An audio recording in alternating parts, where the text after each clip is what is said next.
You did a little dance. So did a little dance.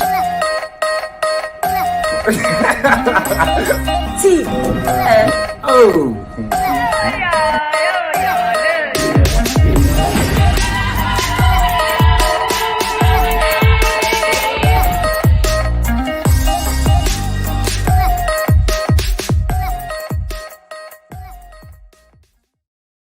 Hello, everybody, and welcome back to another episode of T-N. Oh, in Oak. Meryl, what is going on I'm here? frozen. I'm frozen. I'm stuck there. Spent so much time getting your lighting right. The camera is just like, you're too beautiful to move. That's it. We're gonna just keep it like this. Like, I don't know. Snap out of Kiran, it, girl. It looks like we're having the greatest conversation. And Meryl's like, what? What? There we go. T-N. Oh! What a comeback. If you've ever seen the greatest comeback ever, that on Tino, that was it. Thank you very much, Meryl. Loved it. And she's What? frozen again. I'm frozen again. Do you know why I'm frozen? It's because my surname is spelled incorrectly. Like, Oh, well, you know, I mean, we got to test that out. You, admin, what were you sleeping? It was a long day. It was a long day. Technical director. This is so weird. Why am I freezing out like this? No, that's okay. That's okay. For everyone online, we've got great news and terrible news as it goes. You know, the castaway in the house is Kiran. Meryl, I don't know what you think about having Kiran here today in your company. Is it a good thing or a bad thing? It's fantastic. I am starstruck. Look at me. Like, I am stunned. Meryl, don't flatter me. I know you're just happy that you get 5 power ranking points. That's all that you care about. Well, we scored evenly this week. So, but as you can see, I'm stunned. I'm in the presence of greatness. I'm not sure what my next move is at this moment in time. So, yay, Kiran! Oh, we don't know Thank what you, your next Meryl. move Thank is you so either. much. We're waiting for the next freeze frame. Great suspense. Who knows? To everyone online, we've got Joseph back in the house again. Incognito, sorry, Hilgard and Tristan. That's a new name. So thank you very much for joining us.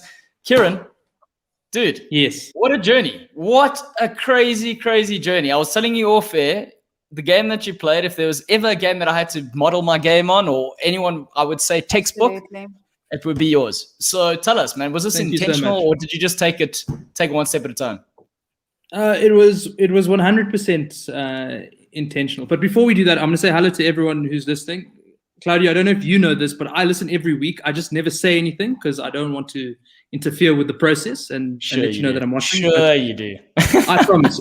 I promise. So I even know Incognito, and I know Joseph's here every week. So yeah, I really do listen every week. Sweet. At some point, Chappies will say something because he always does say something at some point, I'm sure. That's amazing. But yeah, no. Wait, Kiran, before we get into Survivor, I forgot the icebreaker. And Meryl, I'm going to ask you the icebreaker too. And this icebreaker is completely motivated or inspired rather by the plants in the background there. Meryl's lovely setting. Obviously, Kiran, you can see they're trying to have a plant off. So the icebreaker is, would you rather be a cactus or what water lily? Easy. Easy. A water lily. A Because cactus. I Oh my gosh. stay so still. Because I'm hardy. Well, there you have it. We've got the cactus and the water lily. I mean, this is amazing. I kind of try to pair the two of you together because you're both strategic in your own way, and I like the games that you both played. So, but I love the fact that different perspectives, but the same thing. I think Meryl's busy getting technical assistance there. But Kiran, you might as well kick off then. Let's talk about your Survivor journey. Absolutely, yeah. So to your first question, and here's proof that I listen. The reason how I know to pronounce your name Claudio is because I was listening last week when you told everyone that it's Cloud and Dew. Yay! Kiran, No, can you see why this man did so well at the game? Can you see? He pays attention to the details. Also, shout out to Damini, who says, Kiran, you gave me inspiration to become the first Indian girl Survivor South Africa winner. Huge fan. So there we go. Come on, Damini. There we go. We have it. And that's part of the reason why I wanted to play. And there's my fiance saying I do listen. No, so to the question, yeah, everything I did was very intentional. I really did want to play a game. You know, I think even in my intro videos, I said I want to lead from behind, and only lie when I have to. And that's the game I really focused on. To play a strategic game actually means you have to play a social game. there's no strategy without being sociable. And so I actually focused on the people and getting to know the people. And I mean, I could write a thesis on this, and we would probably go on for hours and hours and hours. But the game I played was focused around people and understanding them and their motives and how they view the world, and pairing that with a good understanding of the context of the game of Survivor and advantages and how the game generally pans out, and meshing the two together to say, well, specific people in a specific context will generally do X, Y, or Z. Yeah, and I think it was prevalent in terms of how you played. Meryl, are you good to go? I know you're getting frustrated, but just go with it. We can hear you, and Yes, that's the most important thing. Yeah, you can hear me. I can even sing. I'll sing to you. No, Kiran, listen. I must agree with all the sentiments, and even from the people in the chat saying you have inspired them. If there was a game to model, it would be yours. So flippin' well done. And you spoke about the power rankings earlier on, and I only ranked you, and I said this to you as well, and I said it every time I did the power rankings. I only ranked you at the bottom because you were not getting a winner's edit. And because everything, your game was just so perfect that was the only indication for me that you were not going to make it all the way to the end, was the edit. Otherwise, all hail King Kiran. Oh, thank you, Meryl. That's very, very kind. You guys will see. I'm still not very good with compliments. So I don't know what to do with my hands or my face when someone's saying something nice to me. So thank you very much. Spirit fingers is a good start, Kiran. Spirit fingers. You're doing it. That's cool, man. Joseph's got a good one. He says he's glad that you watch TNO every week, but he says he wants to hear what you remember about Anesu back in the university days. Obviously, early on, you pointed that out. You're like, I recognize her. And I still ask the question, it's funny that you didn't find yourself in the same social circles. But yeah, tell us. How do you know? So yeah, look, I knew of her. I didn't know her. So I'd never met her until Survivor. But I knew of her because one of my mates really liked her and was, trying his luck to get the interest of Anesu. I don't think he ever did. But I heard about her enough to be like, okay, Anesu, UCT, doctor, it has to be the same girl. So yeah, that's really, really how I knew of her. Yeah. What a mate! He was already doing pre-game recon of your Survivor game without you even knowing. I know. What was it? 11 years later, it's bearing fruit. So I have to say big thanks to him. Did he drop you messages on the side bro, that's Anesu? Remember I was telling you about it? Yeah, he was trying to rile me up when the cast was released. He's like, jeepers, I'm so excited to see my favorite person on Survivor South Africa. And he's like, and it's nice to also see you there, Kiran. I was like, come on, stop this. Oh man, that's great. Meryl, do you have anything you want to kick off with from the Kiran perspective? I just want to comment on the Anesu thing as well. I always felt that Anesu and Kiran were they played a very similar game. Maybe they weren't swapped in the same ways and didn't form the same bonds. But I thought that your gameplay, the way you thought about people and your social connections, and it was also just so evident in the way that she went out at the time that she was also trying to blindside you. So I think you were so well matched in terms of strategy and social and strength without seeming too threatening. Anesu. I was also sad to see her go. I completely agree with you, Meryl, just in terms of the mirroring. It's like a low budget crime movie where they get one of the criminals in to work with the police, and the criminal's like, I know exactly what he's going to do because I just need to think about what I'd do, right? It's like one of those silly things. And that's exactly it when it came to Anesu. It's like, okay, what is Anesu going to do? Well, what would I do in Anesu's position? The way we played was very, very similar. Was that an opportunity missed in terms of going, you played a very similar game. Why not play with her then? If you think similarly, make similar decisions, was it too close to home playing with someone too similar to you? No, it's because I knew Francois Chapman had her heart, so she wanted to play with Chappies and Santini, and her game was again very similar. She's like, I have a shield in Chappies, and I'm going to use that shield. And inevitably we would either have to do a Wendell and Dom, and we have to be happy to sit next to one another, or it would be mutual destruction at some point. And if it's going to be destruction, I really wanted to pull the trigger first. Yeah, and you did pull the trigger first. You know what is quite interesting in terms of Meryl, you had Dante, Kiran had Tyson. In terms of relating the two, did you see any similarities in their game versus your game? Because I mean, this is how I try and pair people on the show, by the way. That's literally what I try and do. I'm trying to think smart man. Yeah, I'm trying to think who I was speaking to. Oh, it was somewhere on the deep dark web chat room thing. Someone was saying like Warda had to. She was kind of Tyson's sounding board and also helping to calm him down, because if he speaks his mind, and like I thought about it, I was like, yes, this reminds me so much of Dante, because he was a very black and white and he'd flipped so quickly. And a lot of the time I had to like go back and say, this one I said this about you, so the next time they talk to you, just keep this in mind. Or like, and it's a lot of taming of this meat shield beast that you have to, I suppose, you wasn't your the taming of the meat shield beast. Yeah. I love that from a strategic. If you're ever playing Survivor, note, where's Tato? Tato always takes notes on the show. Make note, meat, shield, beast, and taming. That's very important there. It's hard work. It's such hard work. Don't do it. There's no point having a meat shield if you can't tame it. Yeah.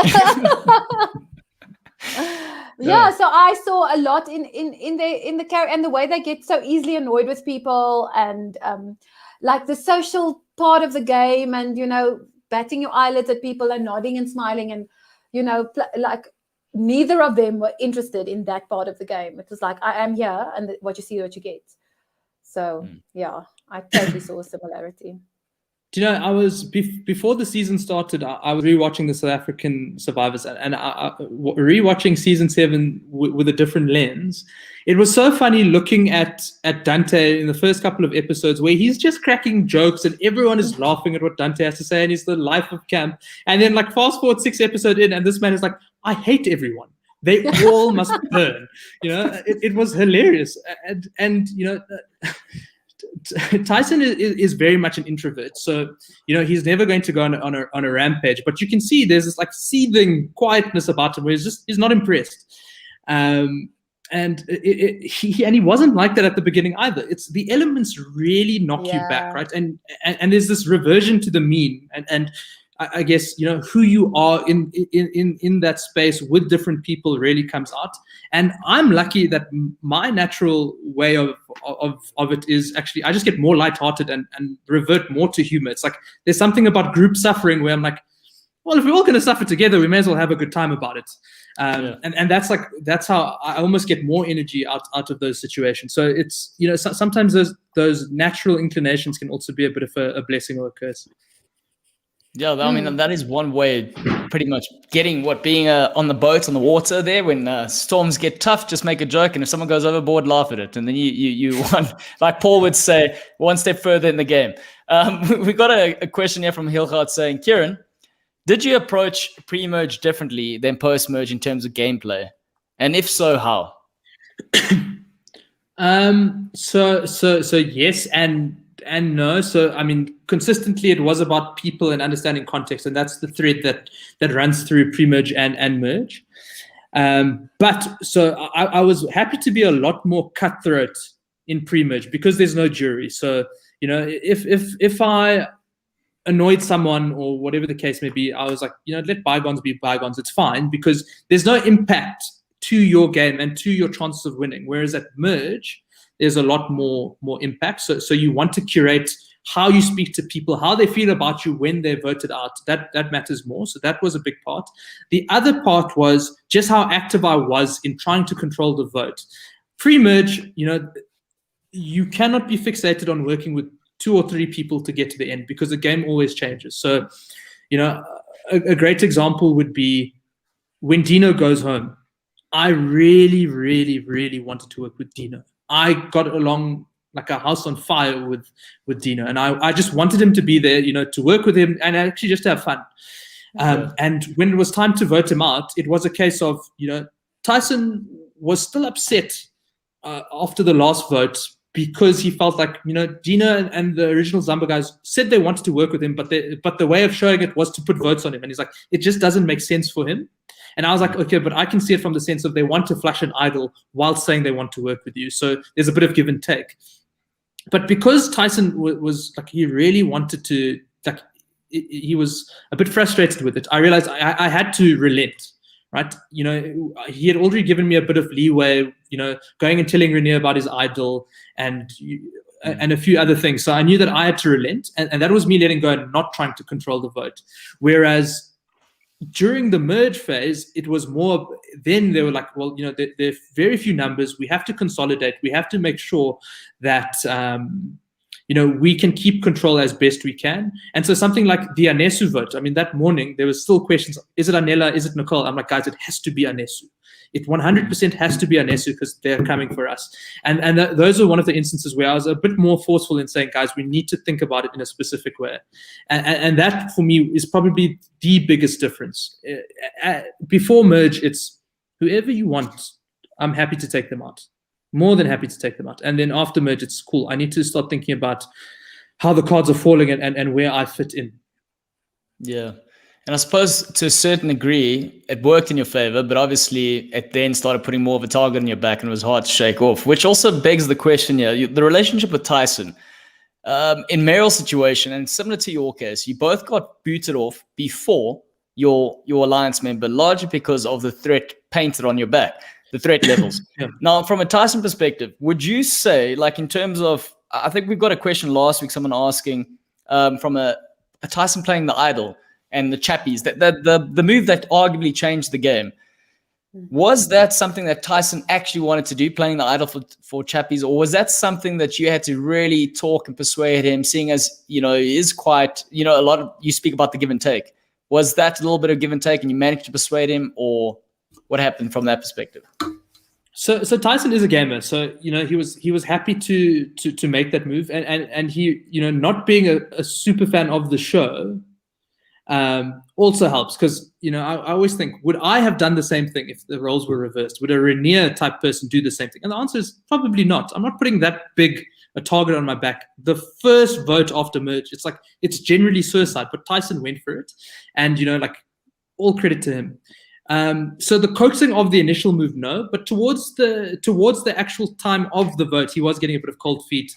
Warda was also a bit worried that I was double crossing them. In tribal council, Tyson was like, I'm playing the idol for myself, and I'm like, no, you are safe. We have to play it on chappies. So you know, there is a bit of the paranoia that comes through, but again, like, testament to Tyson for being willing to do it, and then, you know, even in the moments of doubt, to being like, I trust my alliance, I'm going to do it. It is the right move. I honestly don't think many people could have done it or would have willingly done it. That move of the first merge boot, there were so many factors and people and plays that had to come together. How did you keep your wits about you, and how did you trust all of those people? Because it was so multifaceted, this whole thing, that you couldn't attribute it to one person or even two or three. I mean, a lot of people had to take risks for this move to flip the game. Every single person played a part, right? So Anesu was playing double agent, and it was between Anesu and Warda, you know, thought of the name Marisha. Santini was playing double agent. I was playing double agent. You know, Tyson had the idol. He had to play the idol. I had the plan to send Tyson to. There were just so many moving parts, and I think. Yeah. I think what really galvanized for each person was something different. So for Santini, it was seeing the three blonde girls sticking together and realizing, like, she was on the outs. That came through. For Anesu, it was her experience in Vuna 3.0, where she saw that Marisha, like, really had a stranglehold on the camp, or perceived stranglehold on the camp, and, you know, was telling Anesu, don't worry, you'll be 7th. So, you know, there was motivation there. Tyson, Warda, myself, you know, the motivation was, well, we've just got rid of 2 original Zambas. It doesn't make sense. And Chappies, well, you know, his motivation was, those guys are trying to get rid of me. I want to work with the people who want to work with me. So, you know, the interests were aligned, and beautifully, Chappies had painted himself in a light where, for everyone at that point, it was conceivable that we could have a consensus vote at merge, which is almost nonsensical, right? To have 11 votes on one person when you're in a 6-6 deadlock, like something's amiss. So, Chappie's also played his part to perfection, which was, digging to China, looking for that idol. Yeah, absolutely. I have another question. There's so much happening in the chat. It's really like quite fun. There's a party in the chat. You spoke about like kind of mirroring Anesu and anticipating her move. But I think that you did this throughout with everyone. It was so interesting. The editing is that like 3 people would like talk about something and then switch to Kiran telling Tyson or Anela, listen, this is what they're going to do. It's like, yes, that's what they're doing. How did you know? Like, how were you able? And I want to say it like this, coming back to my previous question, there's so many things that play on your mind, and like someone who just does a shoulder roll a different way or tosses their hairs, it means something, or it doesn't mean something. And yet you were able to always know exactly and to trust fully that what you see and what you perceive of other people is the right thing. Like, do you have life experience in moments like that? Or is it just something that kind of switched on and came alive in the game? Meryl asking the hard, nice, beautifully wrapped questions. There's the present. Open the present. Let's hear the answer. And also, Tato, are you taking note? Again, that's all I got to say. Let's hear this. So, yeah, look... So I'll answer the first bit. It is who I am in normal life, and it became like towards the end. There was this point where I was like, "Jeepers, I've never been so aware of everything going on around me." It was like I had elevated myself to a whole new way of just viewing the game. It was I felt like I'm like, "Jeepers, this is Super Saiyan." You were plugged in. You were plugged in. There was a moment I really was. When you went to the auction, I was like, "This like is Neo." Like Neo, whatever it was like his head, he's plugged in there. Like just looking, you're like, this is gonna happen. The edit's like, oh, that happened. I was like, okay, nice. Yeah. And even in my boot episode, I'm like, Nicole is rigid in a way of thinking, but I think if I had more time with her, I would be able to get on my side. And to this day, I believe it. And when I look back, that is the one time when I'm like, jeepers, Kiran, you were really plugged in, because I knew how. And quickly talking about Nicole, like.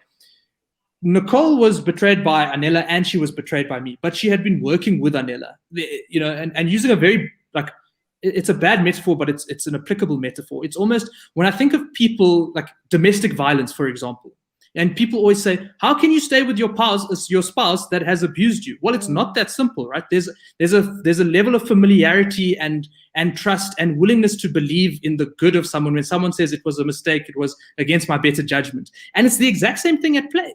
Right? It's Anela almost betrayed the trust, but he didn't actually, and they had a long-term relationship. So for me to come in and be like, you don't have a relationship with me, I nearly betrayed you, but now you can work with me, that takes time. And so looking at Nicole was someone who loved elevating herself or removing herself from the game and talking about other things, right? And I knew that was my way in. It was, let's talk about life, you buying a new place, let's talk about how you're going to furnish it. I love interior design. She likes interior design. Let's have a chat. It's an honest and earnest chat about something that we're mutually interested in. And I can see the long-term benefit in there. Unfortunately, I only had 2 days, so we couldn't get to that point. But Meryl, to your point, I was always looking for signs. So let's use the Anesu vote as a case study, because honestly, that's where I did some of my greatest work that didn't make the camera. And sorry, Claudio, I'm just gonna ramble on for a bit here. Go for it. Please do. As we go. We receive. you guys are sweet. So you remember with the Sean vote, I wanted Anela gone, and Santi was like, no, it has to be Sean. And I was like, fine. I've won immunity twice now. I'm not going to push my agenda too far. And so, but I went to Anela. I'm like, Anela, you're fine. Me and him had been chatting. I'm like, trust me, you'll be here tomorrow. Whatever the case, we were joking. Everything was great. The next morning, when we wake up, I'm like, I told you, Anela, you're safe. And he doesn't look at me. He's just like, yeah, cool. And he carries on. I'm like, this is very weird. And, in that moment, you must be, it's like, is he having a bad day? Is he just reacting? I'm like, no, Anela doesn't, even if he's having a bad time, he doesn't outwardly act different to people. So I was like, cool, something must have happened. The only thing that could have happened is someone told him I put his name out. So I go and speak to him, like, listen, mate, I want to work with you. And in the spirit of honesty, I want to let you know, I put your name out there yesterday because I didn't want people to think that we were working together. People see us talking, but I don't want them to think we're working together. So I put your name out there, but I had no intention of ever voting for you. And he was like, oh, geez, thanks, bro. Thank you so much for telling me that, because Santini told me that you were coming for me. And the only reason why I wasn't voted out is because she saved me. I was like, perfect. Thank you so much for letting me know, Anela. And then I was like, okay, cool. So now I know Santini was playing the same game I was trying to play. She's let Anela know that I've thrown his name out there and that she had and factually she did have a part to play in saving him. But I knew, so I kept that in my dossier. And I'm like, cool. Anela knows now that he can trust me. When Rainier was voted out, sorry, this whole Anela and Anessa story is very long. When Rainier was voted out, and we had this little. Gosh, Kiran, you're really boring us all. Yeah, just I'm joking. Keep going. So before the Rainier vote, so where Warda, Tyson, and myself are sitting on the beach, and Anela comes to talk to us, and he's like, he wants to work with us, and Warda says, by virtue of working with Tyson and Kiran, you're working with myself. And you can see Tyson and I aren't agreeing with Warda. We're not disagreeing. We're just looking in the sand, doing our own thing. I could see Anela was riled up. So I went to Anela and I'm like, listen, mate, I am in an alliance with Warda, but I don't agree with how she spoke to you, because obviously everyone knew Anela and Warda were fighting. I'm like, I don't agree with how she spoke to you. Like, what she's saying is correct. Her tone maybe wasn't correct. And, and I'm sorry if that antagonized you. And he's like, mate, I'm so glad you told me this. I just want to let you know, after Warda did this, it really upset me. I went and told everyone that she promised me Final Four. So I was like, okay, cool. Now everyone knows that Warda has promised Anela Final Four. So again, put that in my pocket. I'm like, I'll keep this one for later. So then, before we went to go vote out Rainier, I started also noticing Anessa all of a sudden, and Chappies, and Chappies can comment because if he's listening, all of a sudden they just started going for romantic walks along the beach and finding oysters and eat. I'm like, this is just out of the blue. This is not what was happening before. Like, they were never spending 2 hours just walking alone. This is very odd. And anyway, they came back to camp, and I went to go speak to Chappies, Anessa, and Santini, my alliance, and I spoke to them for 5 minutes, and they're like, okay, cool, Kiran, nice chat, and they all broke apart. And Anessa walked with me for like 50 meters, and then she's like, yeah, we're all good for the vote. Yeah, we are. And then she disappeared. And I look behind me, Chappies, Santini, and Anesu are back together talking. I'm like, this is my alliance, but they literally waited for me to leave so that they could start talking again. Something's up. So obviously, after we vote at Rainier, I'm like, obviously these guys are plotting against our alliance. If the moment an alliance member leaves, they reconfigure. And then the last thing, jeepers, this is a long story. I don't even know what the question was. I was just joking. Just keep going. Just keep going. I think everyone listening is really enjoying it as well. They're getting some extra insight that they didn't know before. So that's perfect. Yep. So then the last thing around, like, looking at people and ascertaining, like, whether we're working together. So that was the whole point. So I could see that when Anela wasn't feeling right, and I could predict, now I know he is a bit worried. So he does get a bit worried, and when he does, he just talks. That was where I was going.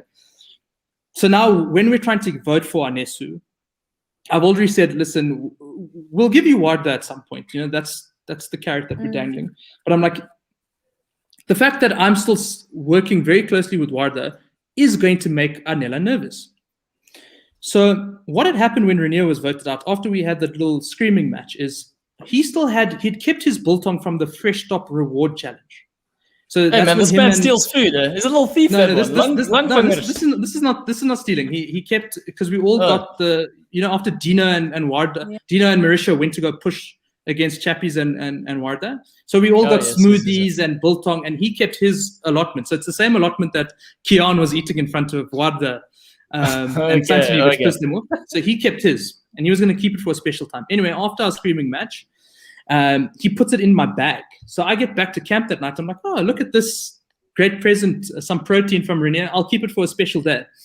Anyway, I actually use that for a bit of leverage with Anela. So I go to Anela. I'm like, listen, mate, I know I'm telling you we're voting for Anesu. I know you're worried. I've brought your name up in the past. So I understand if you're skeptical, you're worried that Warda may be trying to convince us to blindside you. Trust me, it's Anesu. Here's the biltong that I got from your buddy Rainier. Hold on to it. If I'm lying to you, I'm voting you out with my only source of protein. It's a very stupid move, right?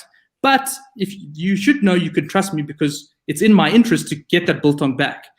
So if you trust me and we vote for Anesu, we'll come back to camp, we'll open the biltong, we're in an alliance, and you can trust me. I just want to point out, sorry to interrupt the story, I just want to point out, so a lot of the time when people play Survivor, you think the only currency is obviously number one's information, the second thing being finding idols and using that to negotiate. Here's Kiran using biltong to his strength. And so talk about strategy. Keep going, Kiran. You know, it might be Immunity Island, but fundamentally it is Survivor South Africa. It is biltong. You know, if you could get if the title or the prize for Soul Survivor was 1 million sticks of Droevos, I'm pretty sure Afrikaans would go from getting 40,000 entries to about 4 million. So, you know, biltong is the currency that talks. So yeah, I'm surprised there were no Prague rolls or samosas or anything like that on offer as well. I mean, nothing like that. Just biltong. Yeah, look, if there were samosas, the comment we had in the chat about being the first Indian girl to enter would have been long gone if samosas were constantly a reward on Survivor. But Meryl, sorry, that whole long story was just about, you know, the perception around people and trying to think about, you know, what could I do to work with them and how do they perceive the world and what matters most to them is definitely something that is a norm for me in my life. But it became something that I was hyper aware of in the game. And Anela was just a great example of how I continued to try and understand what he was thinking. And eventually I read it wrong. So Kiran, there's a lot of chat about Nicole's brother here saying, you know, if Nicole's brother wasn't, firstly, how did you convince him to help you? Second, because he felt like a real biltong stick, so to speak, after helping you. And then second thing is, if he wasn't around, would you have just used your sisters? What one of the comments was there? Do you know, it was so in the moment, and in my mind it was like, there are 4 of us, we're all aligned. If someone helps me, they help me. Like it's for the common good. I never really ever thought of an idol just being for myself, especially if everyone else knows that you have it. Then, you know, you almost have to use it more in a social way. So no, it was literally just in the moment. I wasn't even thinking about, okay, Peter, come help me. I didn't even consider using my sister. And the smart thing to do, if I, you know, would have been, okay, just to wait until no one was looking and throw a rock at it or a stick and get it for myself.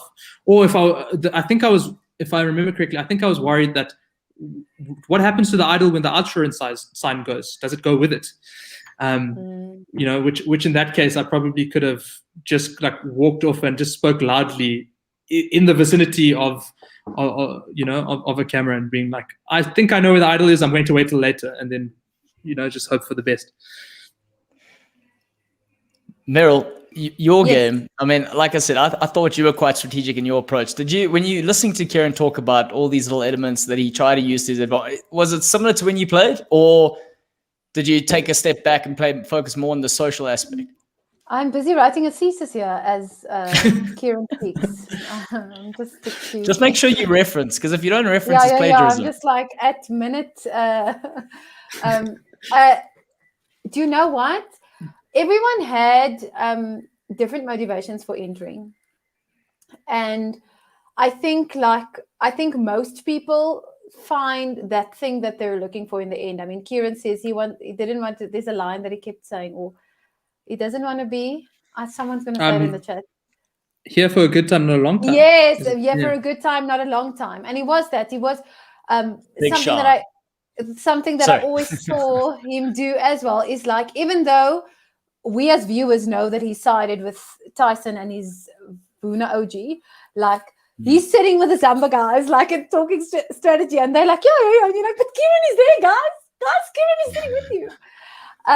So I think the mindset that you come in with, and what I found that when this cast set foot on the beach, it was like they were so ready to play, and I did chat to some of them, and they said like that quarantine really, like they couldn't wait to get out and play the game, which for us, I mean, I at least I can speak for myself and maybe a few other people, is that by the time I was on the boat, I still couldn't believe I had been chosen, you know. And so it was always like this kind of delay. And there was a lot of piousness also on our season, like, integrity. And so I thought that I was reading people, but I hadn't put my instincts kind of through the fire. I wasn't sure if I could trust them in that way. I was momming, like that was, I was the mom.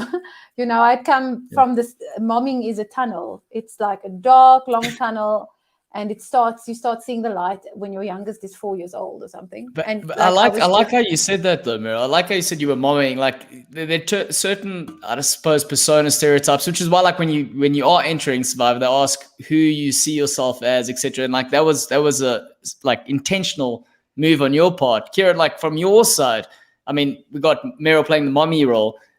Your role. How did you see yourself coming into the game? So it was not to be too strategic and not to be seen that way at all. So I really you won't see it watching the show back in my confessionals. Confessionals, I almost used, like I focused really on narrating what was going on and offloading my strategic thoughts. But I came in being the class clown, so my whole thing was just making people laugh, having a good time, almost trying to get them to forget that we're playing a game. Let's just have fun.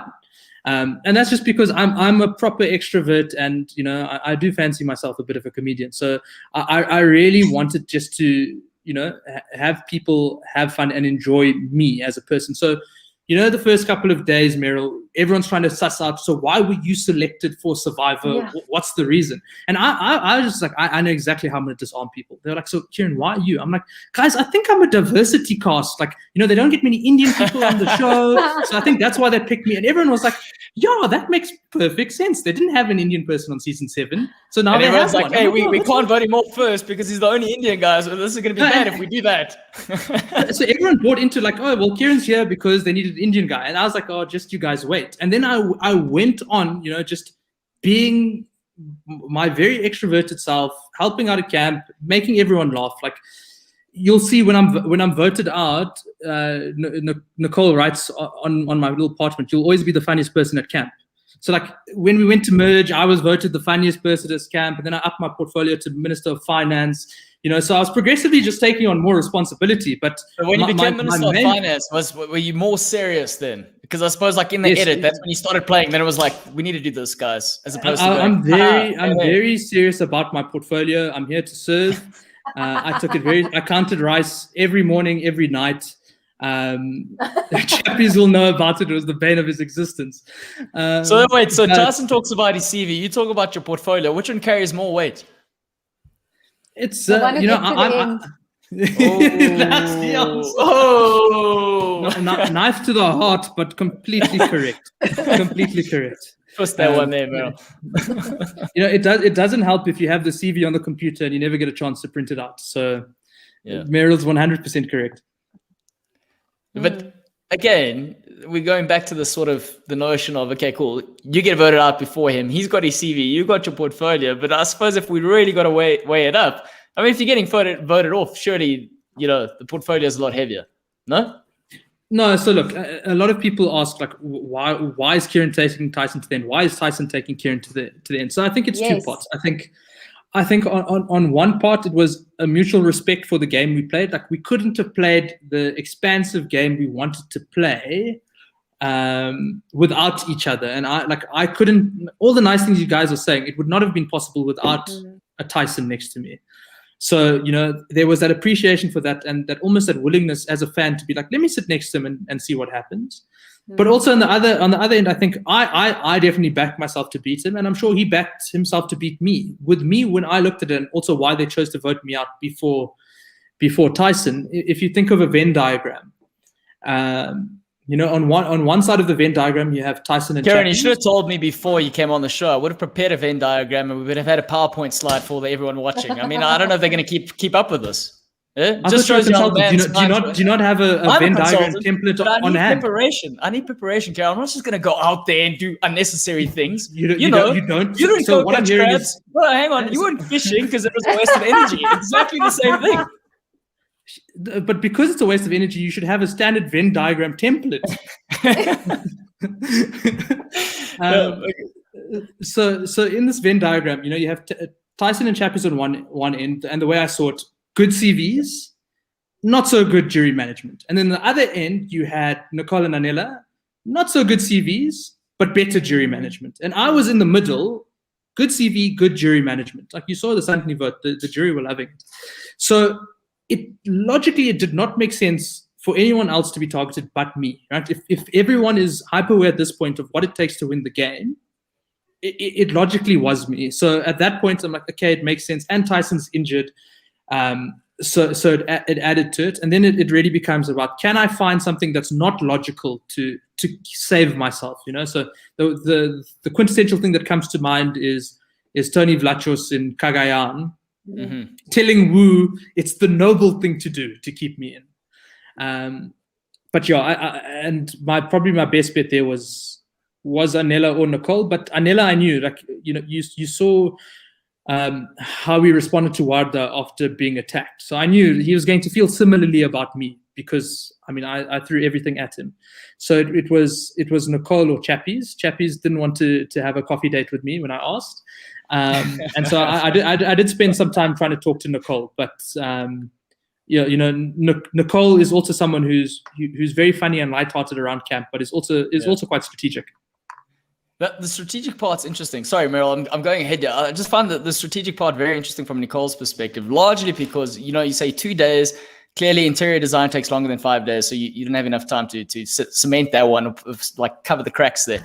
But the strategy, like her coming in, we've heard the comments saying she's there for a good time, just like you are to a certain extent, and you saying leaving your work pressures back home and going to the game and actually just going out there and have fun was probably the difference in your game versus someone like a Dino or someone like a Jason who put a lot more pressure on the decision-making that they made. And I love the fact that you mentioned Tony Vlachos. And what I want to ask the two of you is that when you're out there and there's an opportunity to make a move or a big move, small move, little move, whatever kind of move, when that opportunity is there, one thing Tony did very well is he acted on it immediately and he kind of forced the tide or the momentum to go with him. How hard is it to do when you're out there playing the game?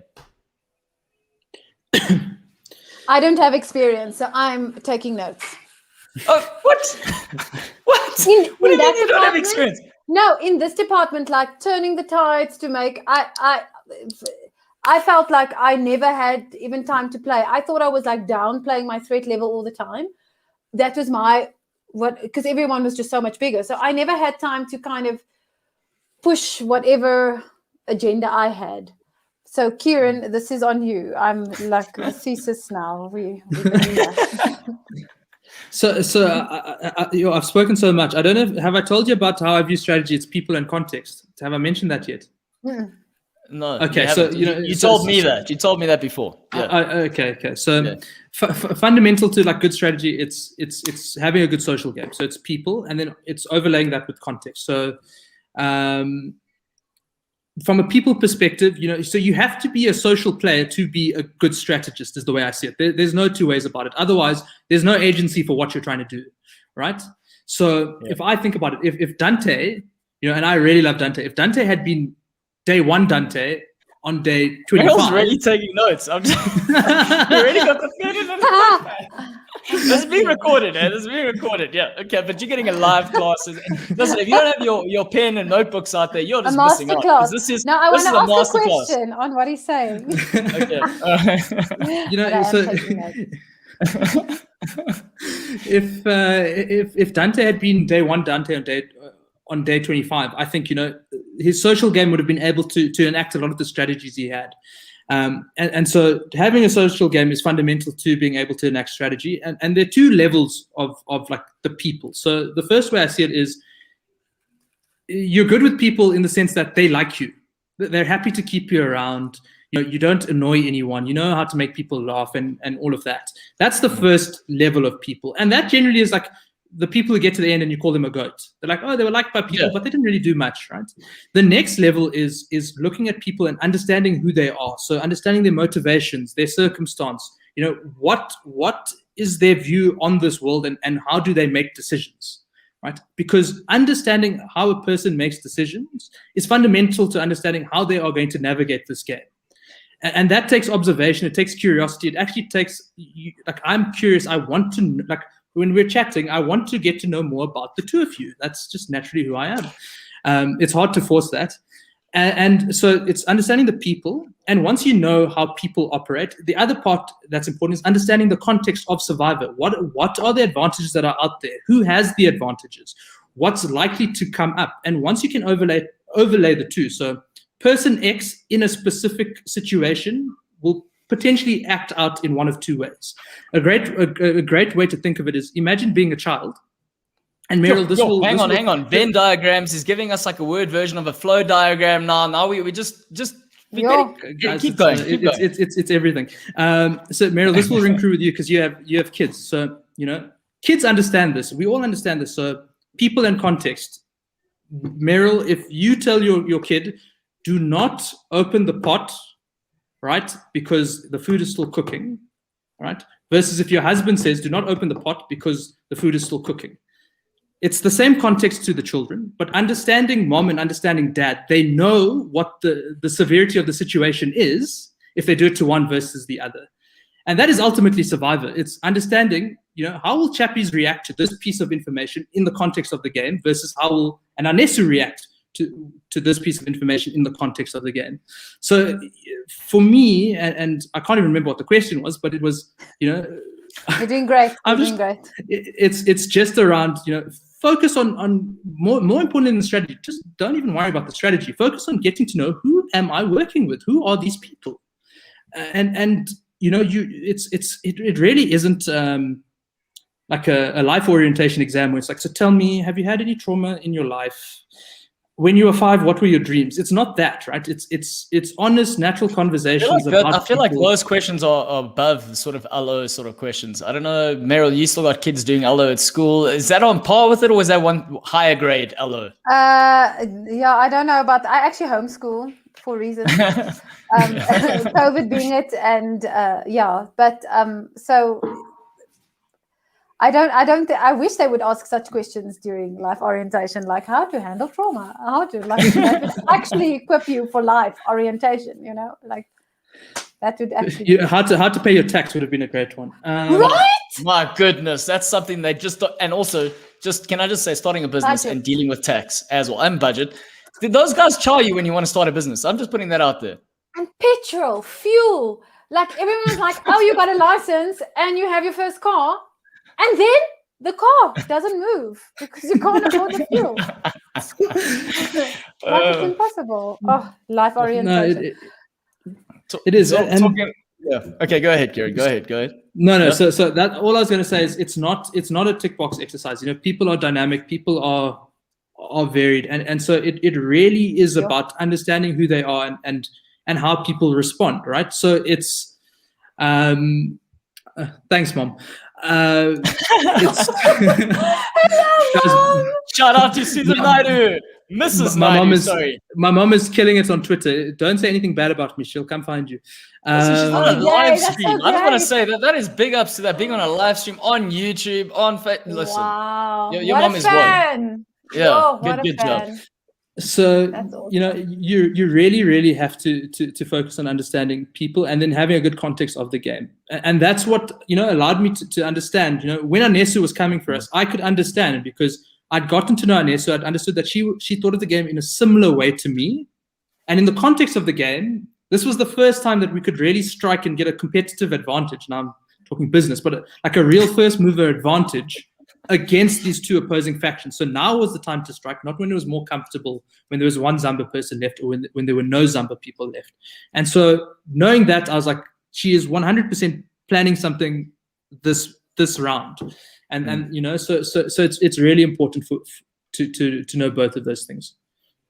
Yeah, and I could listen to you talk all day. Yeah, so could I. I've got so many questions. Man. I mean, out of all of this, every time you say something, Guys, I have no plans for this evening, so I can go on all night. I've got just give me a minute.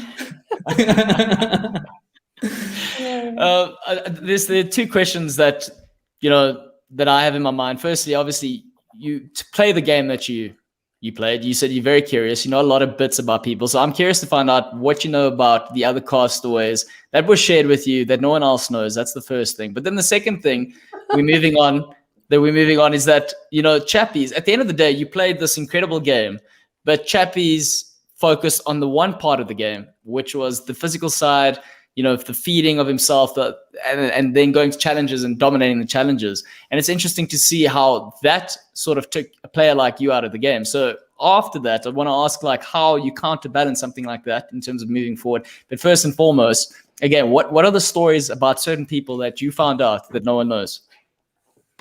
So I don't know if no one knows, because I didn't ask them. Is this a personal piece of information that you haven't told anyone? When I say no one knows, what I say is the general audience. We haven't seen a lot of things. I mean, the things that Meryl told Dante that not necessarily we saw on that show. Am I right, Meryl? Is there something that you told everyone that no one knows about what you told Dante? What is the funniest thing you told him on the island? I don't know. Guys, give me 1 second.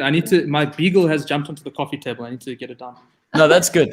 Give us some time to talk as well. Thank you, Kiran. I think Meryl. I spoke a lot about like spiritual experience, or moments that touched your soul, and I'm gonna go. So when we lived in the UK, it was a really rough time. I had just had a third baby. I was working.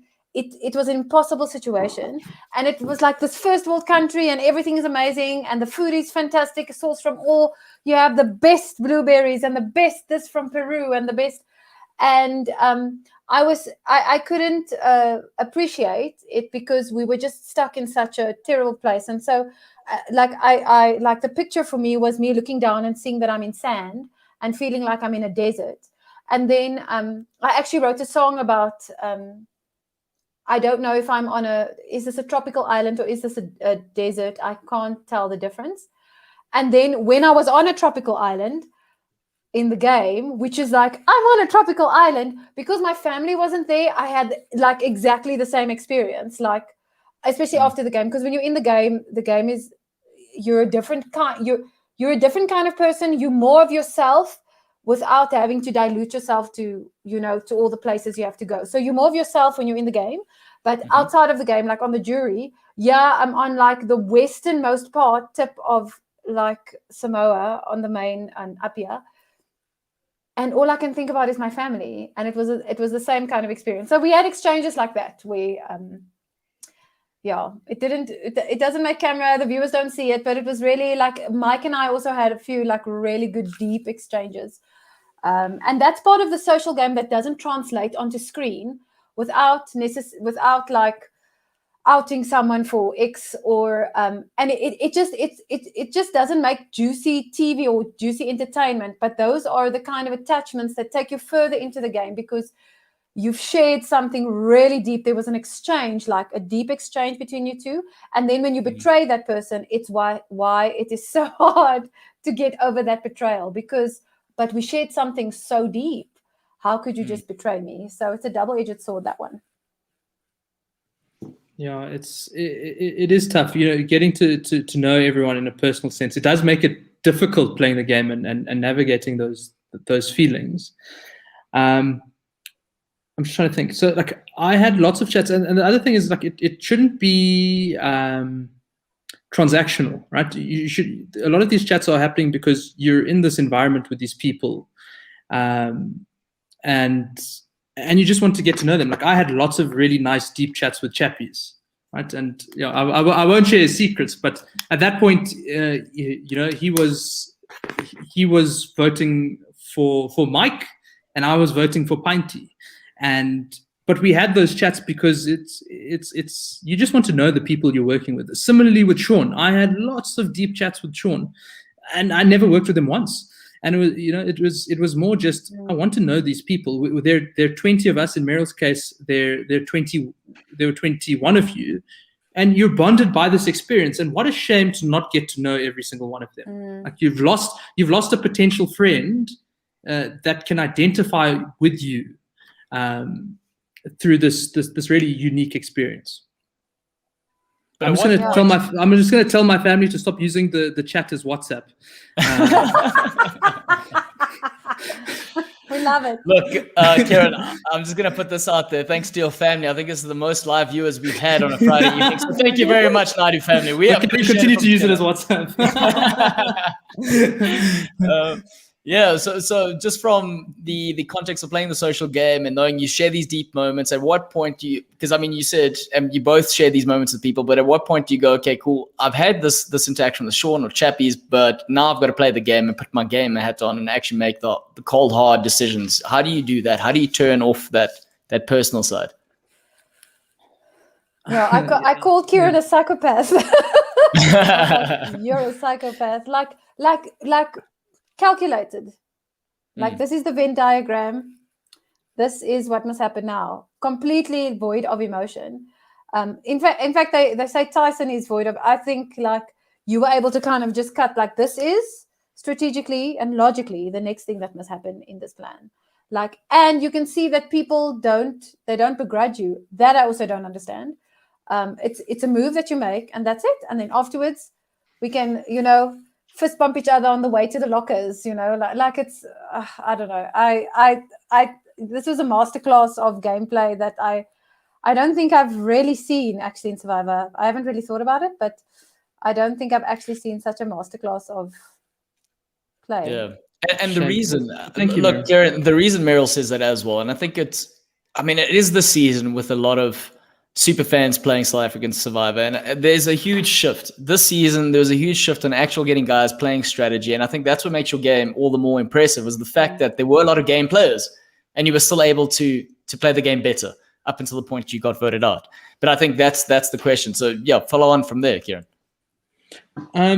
So I'll go in reverse. So I think the reason why people weren't really ever upset with me is because I didn't see it as black and white. So it wasn't like, I vote against you, you are my enemy. You vote with me, you are my ally, or you vote against me, you're bad, and you vote with me, you're good. There wasn't black and white. It was very much gray.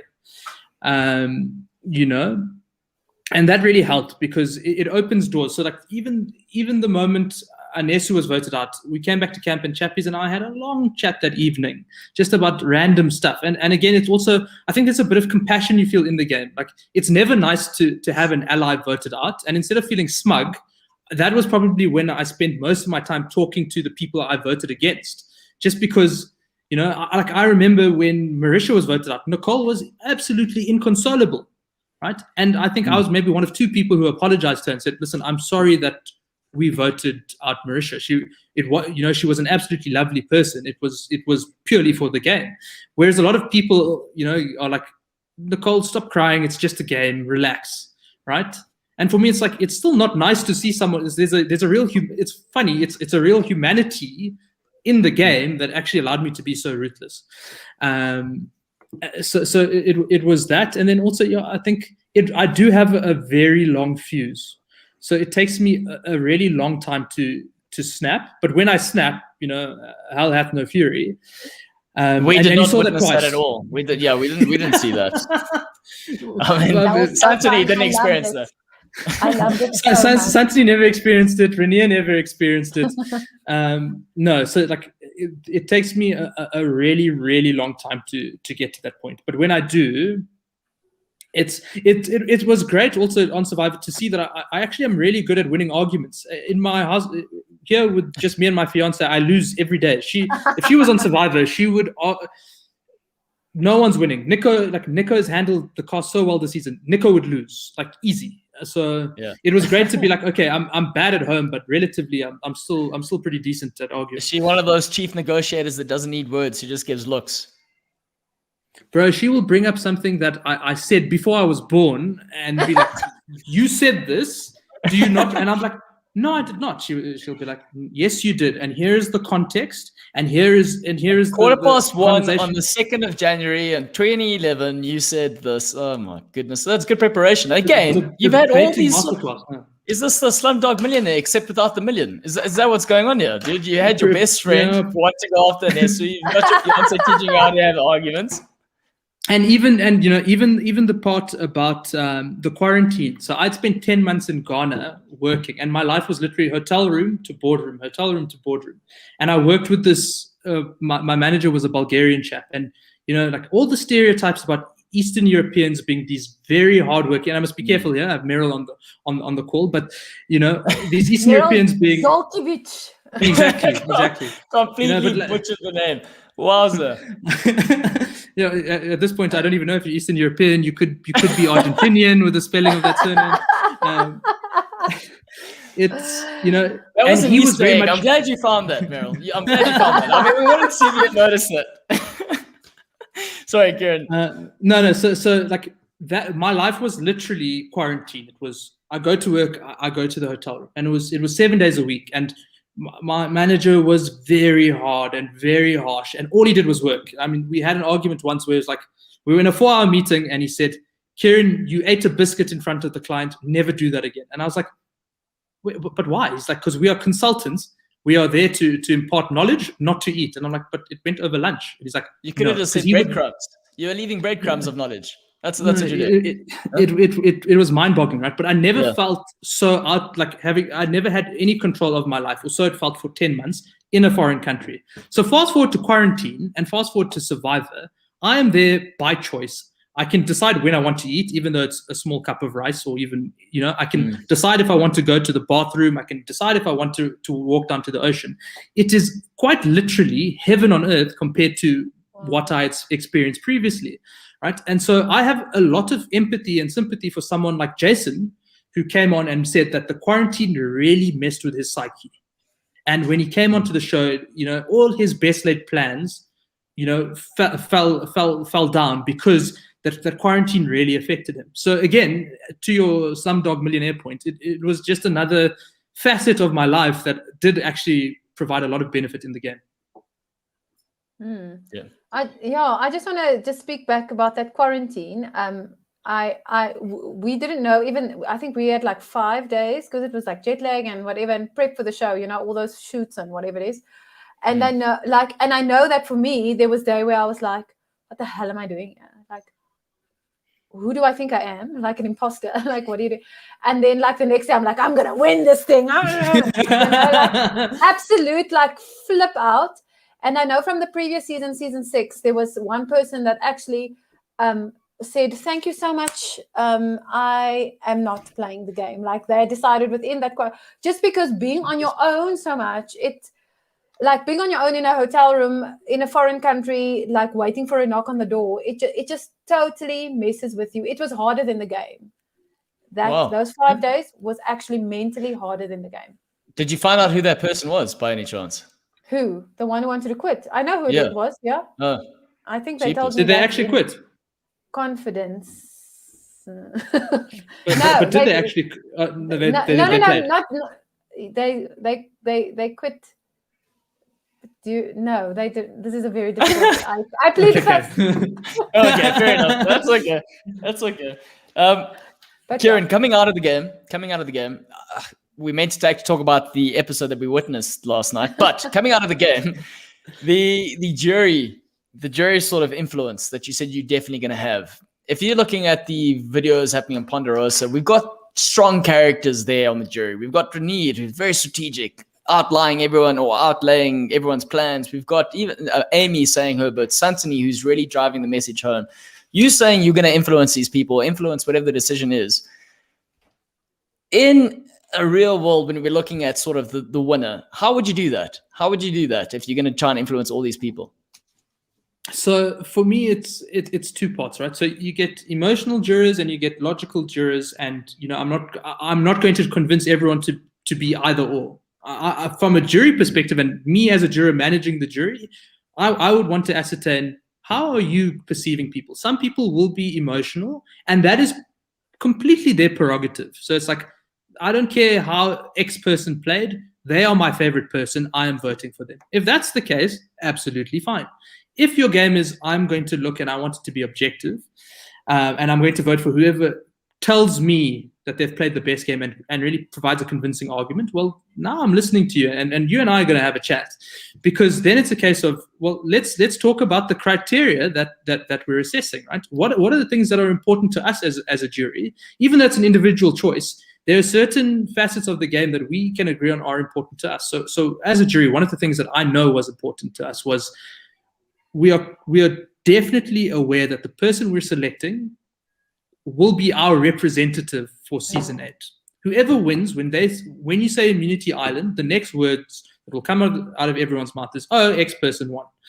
So we are acutely aware of that. And so we want to make the choice of the person who's the best representative of the season. Now, that doesn't necessarily mean the flashiest game, right? It could mean the flashiest game. It couldn't. What it really means is who has played the game deliberately, can own up to the game they've played, and can tell us and provide us with a logical and, I guess, exciting story from start to finish about how they viewed their part in the game and how they moved with intent to get to where they are today. So yeah, for me, it's about, I want to see that logic. I don't want to see inconsistencies in your argument. I don't want to hear you backtracking from one thing to the next. I want you to own up to your game, own up to your moves, and we'll hear you out. So for me, it was more about getting the jurors to agree on what do we think is important. If you're viewing the game in a specific way, if you're not, and if your mind's made up, then that's absolutely fine also. But if we all agree, it's a very consulting thing to do. But if we can agree on point A, B, and C, then the outcome has to be logical. Right? Just in case you had any doubt that whoever Kiran votes for isn't going to be a considered vote, here's some insight as to how he's going to plan on writing down someone's name. Meryl, anything? One last question. I mean, this is our casting focus. This is where we talk to Kiran. Yeah, there's just so much. I think every time he talks, there's just something else you want to ask. Dude, it's rabbit hole here. Yeah. I actually do have a question. Is when in the relationship between you and Tyson, did you know, like, you were my ride or die? Like, when did that happen? It seemed to us quite soon. And why? Why was it such a deep and yeah? So the second part, the why, I have no idea. It's like the best friendships. One day you wake up and you're like, you're my best friend. I don't know why. We've just spent enough time with each other. We're best friends now. Pure chemistry. No, and it was exactly that. It was just like, at some point I'm like, I've trusted you time and time again. I know you have my back, you have mine. And when I say I want to go to the end with you, I mean it and you mean it, and there's no doubt about it. When it reached the point where I'm like, what, I will not put your name down, because I just have so much respect for the game we've played together, and if I can't win and you win, I'm equally happy. It was the Anela vote. It was when I have an idol, I'm safe, but Tyson's like, we'll vote for whoever you want to vote for because Anela has turned his back on you. And it's like, it's just a small moment of like, it's so empathetic in that moment, and he is disappointed on my behalf that Anela came for me, and he's like, he is the one who's potentially going to fire making, and he's like, Nicola Santini, it's up to you, Kiran. Even though in our mind we knew that Nicole had gone to Immunity Island and she'd come back and said, guys, I didn't know making a fire is so easy. It took me 2 minutes and I had a fire. So we had that context in our mind also, and that's why I was very wary of Nicole playing the fire idol and us having put votes on her. And so for Tyson to know that and to still say, mate, I'm so sorry that this has happened. Whoever you want to put between Santi and Nicole, I'm happy to go. I was like, where in this world am I ever going to find another person like this to play the game with? If he has such devotion and loyalty towards this alliance, the only thing I can do is reciprocate. And from that moment on, like in the episode where I went out, I didn't even try to throw him under the bus, because it would have been disingenuous to the person I am. Yeah, so it was a real Wendell and Dom vibe. Yeah. And I tweeted Wendell, and Wendell actually got a hold of that and said, cool, he has to look at it at some stage. So who knows? I still think, the outcome wasn't the same, but it was on par in terms of performance. We've got a question, Ricardo de Silva saying, Kiran, how did you feel that Anela will be trying to claim you leaving as his move? Yeah, I think I don't see it that way. I think it was the obvious move. You can't claim an obvious move, right? A consensus where it's obvious and the numbers are dwindling, no one can claim, right? It's if he had got it right the previous vote, he could. And I actually told him, we were sitting in the shelter, and I was like, listen, mate, you tried to go for me the last round. You tried to get the blindside, it didn't work. You do realize that the only person you could blindside now would be Nicole. Because no one would see that coming, because that's the person you didn't want to get out, so you flipped against us. Tyson is a strategic threat. It's not, it's not a blindside. If you're going for a blindside, it's not a blindside. It is the most obvious move. Going for me is the most obvious move. The only move you can make where it takes some sort of courage and, it's breaking this mold of, I want to protect her because the jury will look bad at me, is if you break it and you own it and you say, I want to be the last number, right? I want to show you guys that it was just me getting to the end. And I tried to sell that to him and, well, it didn't work. So I don't think you can claim me going as his move is the long and short of it. Fair enough. So we're not going to talk about things that didn't work. We're going to talk about now the Golden Spear. This is the moment on the show where we talk about the player who made the best move of the episode, and we give our nominations. And at the end, we say who won or who deserved it most. So Meryl, who are your nominations for the Golden Spear? Well, it's the numbers are dwindling. Oh man. It's like asking me to choose my favorite child. I'm sure you've got a favorite. Don't pretend. What? I actually said Chappies. Like, I'm shocked it took you that long to get there. I definitely think so. Yes, it's just difficult because most people are playing so really very well, and because he just has to. Just the way he's fighting and fighting and fighting and fighting. I think he continues to fight till the end, honestly. So yeah. I completely echo that. I mean, the man has had his name up for being voted out 4 times in a row, and he's won immunities 4 times in a row. So, he is a physical specimen, and all power to him. And, him and I can debate at length about whether Krabs is going to make a difference from an energy perspective. I have my view, he has his view. But power to him again. Whether there's there are calories involved or whether it's a psychological aspect, whatever it is, it's working. And so I have there's something I want to clarify from the episode. I do not think that what Chappies did in getting Krabs and muscles for himself is a bad move. It's his prerogative, it's his time, it's his energy. I think if he's willing to go and do it, good for him. There's no reason for him to share at all. The rice is a different story. The rice is a different story. But the Krabs and muscles, that is completely fair play and good in him for going and doing that.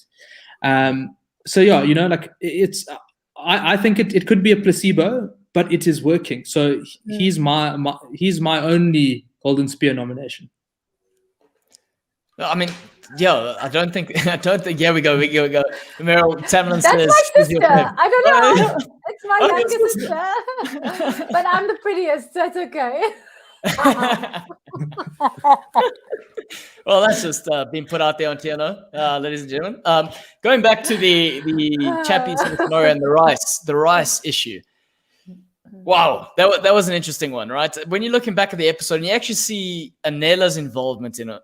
In replaying, I mean, did you know that he was involved in sort of that conversation and then getting a little bit about rice and lying about the reward? Did you have like an inkling that they were lying about the reward, sharing the meal, or not at all? No, not at all. Not at all. It's funny. You do have blind spots for things you wouldn't do in the game, right? So like in my preseason interview, the one thing I said I would never do is I'm not going to talk badly about people for the sake of it, and I'm not going to steal food from the tribe. It's just not things that I would want to do personally in the game I play.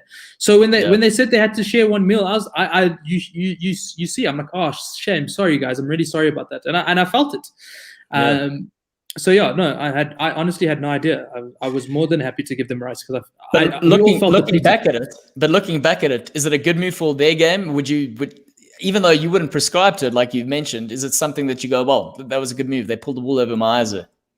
Yeah, absolutely. Like I think from a nutritional, again, at that point, a lot of the things are placebo, right? It's a small bit of rice won't really make a difference, and no, not a worry at all, Chappies. You deserve all your flowers. He's such a beast. So it's it could be a placebo. It's like 20 calories of extra food isn't going to make a difference. But if you feel it's making a difference, then it's more than likely it will. Yeah. I'll give you an example of where it works oppositely. So we're on that pole, right? Yes, And the we're poll standing challenge. there. Sorry, there were so many questions about the poll challenge saying, Kiran, how was it competing in this challenge? You know, did super well. Let's talk about the poll challenge. Mental game. Yes, let's hear it. This is super So yeah, exciting.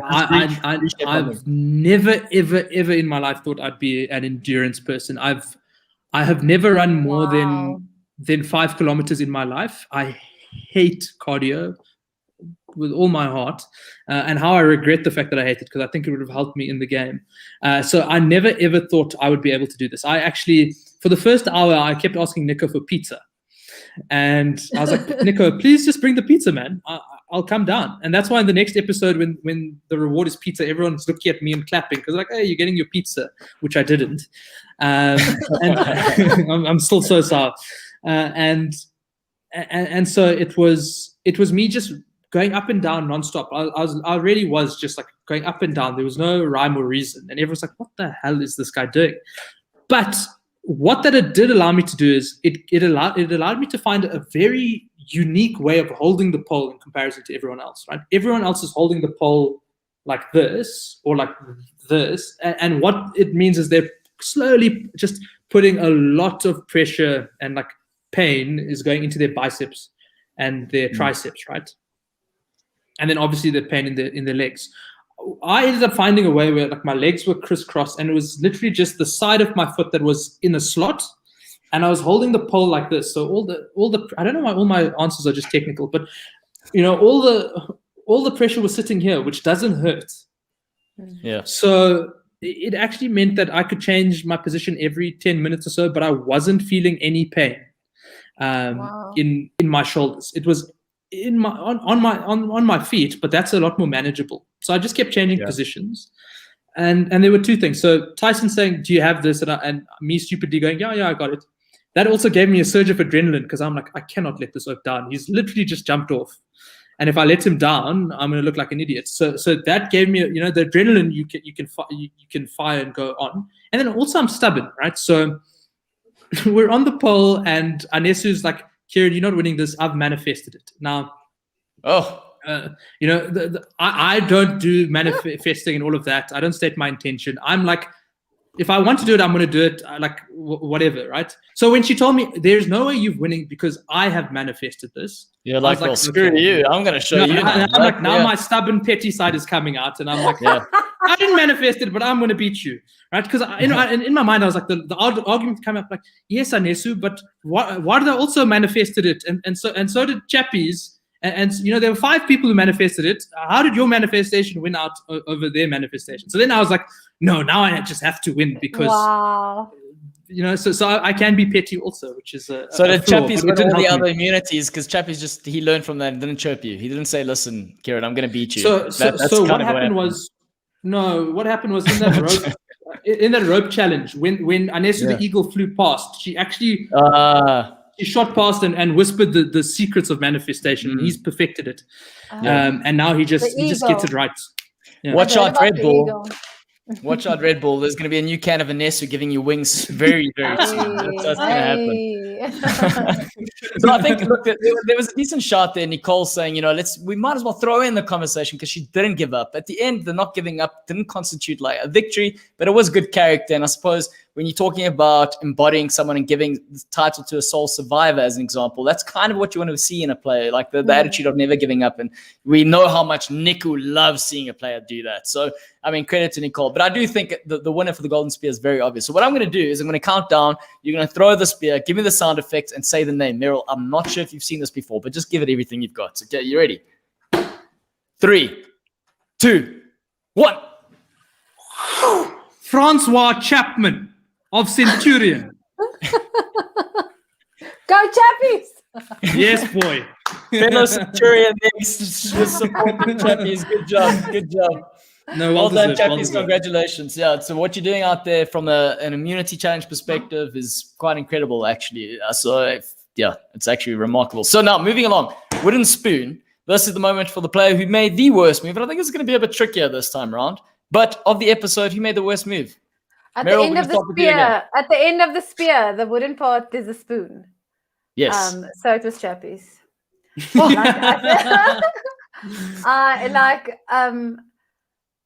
Yeah, I don't like the fact that he got caught out, or the fact that he, I don't know. I just was like, oh man, it's not a well managed situation in terms of like social management and jury management and whatever it is, because there's already now been a lie, although no one knows about the lie. There's already been a lie about the steak, and then you ate some extra rice. And like there was just too much shadow on him making his own food, and so yeah, that's where I land. I really don't know who to give this to. Can I give it to myself? I'll give it to myself. Putting myself in this pathetic position where I see why you got along with Dino. He's also quite self-deprecating. Any chance he gets to throw himself under the bus, that's what he does. Okay, but let's humor this. Let's hear your wooden spoon, yeah? To be honest, I just want an award, and any award is better than no award.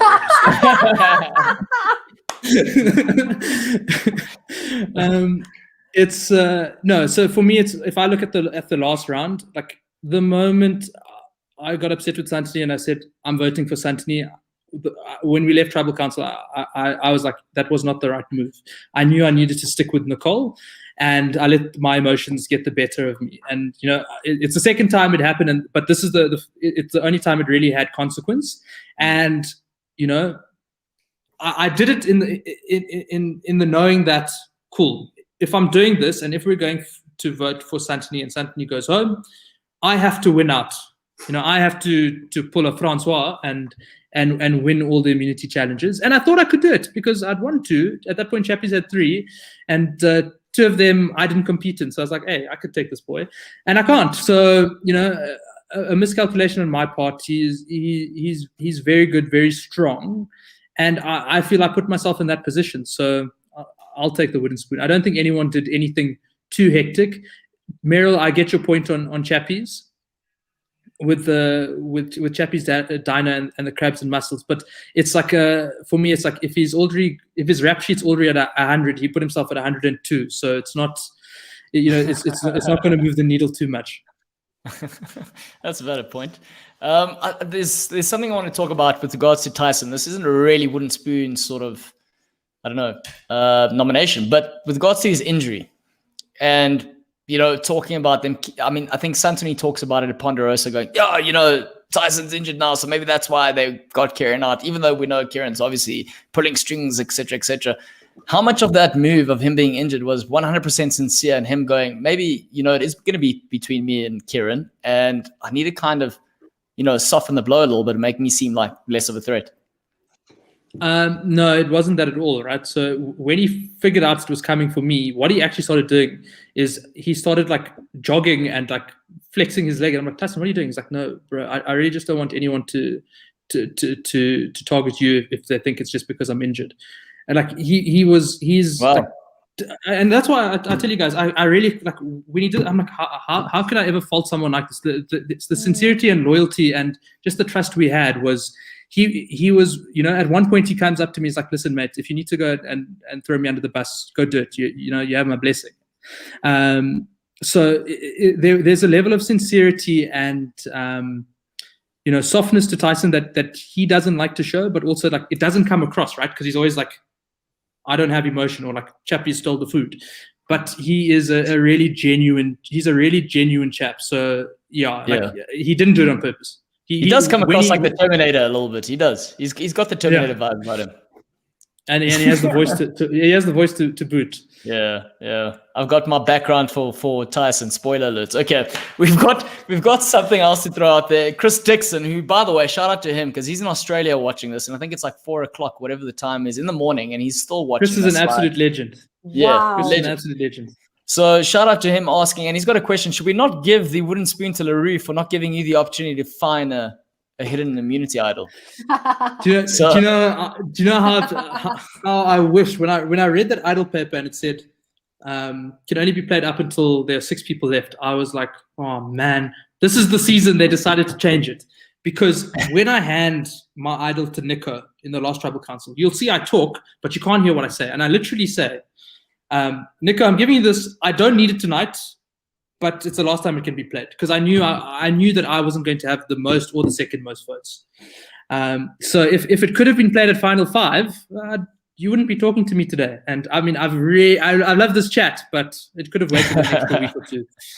I agree with you. All right, so we've also got one last thing. We've got Lem saying, wooden spoon to Chappies for not saving Kiran. He's sour.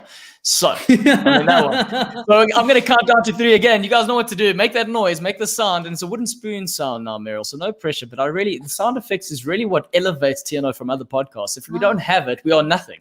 So we're going to count down. Okay, 3, 2, 1. Stop misbehaving.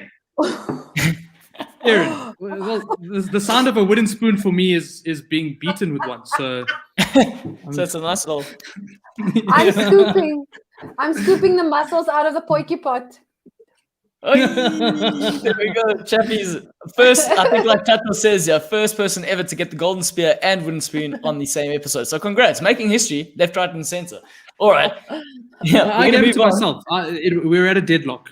Or did you give it to Chappies also? Did you also give it to Chappies, Claudio? I'm taking the consensus of the comments there. I like, LaRue, maybe. I mean, like you said, it would have been nice. LaRue, I'm giving it to you. There wouldn't be for LaRue. So there's no consensus here. Okay. LaRue would love to play Survivor, so he's probably really stoked that he got something. You still need to get cast for season 9, bro. Take it back. Don't give it to him. Take it back. No. You know what we're gonna do? Take it back. He can play season 9, and then TNO can be involved in helping set up the production and everything. We'll take their learnings. The DOS. I think that's a good idea there. Maybe give the man a chance. Let him play. We want to see LaRue play if that's possible. He just read Kieran's notes. He needs to study. So I'm just tapping up the minutes after this. Okay, I'll send you my way. Thank you very much. I think thank you, Meryl. Thank you, Meryl. I mean, both 2 contractors here. We understand the rate game, so that's fine. That's all right. That's all good. Time and materials. It says Meryl knows the wooden spoon well too. That's my Camden. sister. Camden's charming here. And she'll beat me. Like I'll beat her with a wooden spoon maybe, but she'll win me. She'll win me with words. Okay, you two, we're going to move over to Storms Brewing. This is where we make our predictions and give our forecast as to what we think is coming in the next episode. So, Meryl, ladies first. Let's hear what you think. Obviously, again, we know Kieran's hands are tied to a certain extent, but doesn't mean you can give away little bit of teasers. So, Meryl, what do you think's happening in the next episode? So, when merge happened at 12, it was a conundrum for me because whether it's final 2 or 3, there is the votes can be tied without a tiebreaker. So I am like anticipating that there's another big twist towards the jury side that's going to come up now. I've been waiting for it, and like the maths hasn't made sense, and it's still not making sense to me. So I'm hoping it comes up now. I also anticipate another big twist, especially because there was no idol at 5. That there is something else coming up. So a big twist, I would say, either the jury gets an extra vote, or you can choose which vote the jury gets for the final 3, if there's a final 3. And then I think Anela goes home. Yeah. That's an interesting take on it. The final 3 talk is very interesting as well, because they're talking about final 3 like it's a given. I want to know what makes them so certain that they think this is the final 3 in terms of looking at this. That's the thing I'm curious about. I don't know. What do you think, Meryl? Why do you think they're convinced about that when they're talking? I think what Survivor has become by standard has been 3, and it makes for a much more interesting finale as well when there's 3 people to choose and not 2. I'm hoping for a final 3. I don't like when there's just 2. It's kind of it's quite dull. It's duller than a 3. So yeah. But a lot of the time when we have 3 in the final, there's always that one dud who just tends to be carried along. That's okay. You're right. You're right with the duds. That's fine. No, it also I don't know. It also allows the numbers to fall. Not exactly on 2 people. Like there's you as a viewer, and even as, because I'm sure and the viewers know as well, that when you cast your votes for the winner of the season, it goes into an urn, and LaRue and Henry are the only people, I think, that know who, like everyone, no one is allowed to be in that voting confessional. it's only them, and they are the only people who know. So it's a mystery to even us as castaways, because we are sworn to secrecy and sign our lives away. But so even to us, it's. I mean, you maybe have an indication, but you're still unsure. So I think it like plays to the excitement of the game and the final. Like, who could it be? Oh my word! It could be anybody's game. Like, we see how close Rob and Nicole were as well, where people were so sure that Rob would get all of the votes. It wasn't that way. We thought that maybe someone would have voted for Durao as well, based on the speeches that were given at that final tribal. It wasn't aired, but we all thought that at least one person voted for Durao. So. Oh wow. Yeah, for sure. And there was a few of us who thought that. So in terms of the who speech, was the one person you thought that voted for Durao? Yes. Who was that person? Thank you. Thanks. Good co-hosting there. Oh, Mother. back. I don't know if it did. I don't know if it did make the final air, but she said that Durao played a much more riskier game than what Rob did. Rob had things coming to him. Durao had to chop and change, and so his game was a lot more risky. And so, based on that, like we were about like 70% sure that she voted for Durao. Yeah, we were like, I wonder. Yeah. Not that it would have been a bad thing, Durang, or to anyone listening. I mean, credit to that. I think it's the first time anyone's heard that side of Durang's game. So shout out. I don't know if have you guys ever seen the cult movie The Room? It's like an awful movie. This guy who wanted to make his own movie, so he directed it, he wrote it. It's really bad. Go check it out afterwards, and it's become this iconic film in Hollywood because it's so bad. So like I kind of feel like Durang, no offense to him, but I feel like his gameplay is so legendary because of his obliviousness of the game, but yet making it to the end. So I see draw some comparisons there. Yeah. So shout out to Durang. I know we're meant to be talking about predictions. Kiran, your turn in terms of what you think is going to come. What do you want to see? Because obviously you don't know what happens on the island, but you kind of know what happens after the island to a certain extent. Yeah. So I mean, I'll talk about how I felt when I left. Right.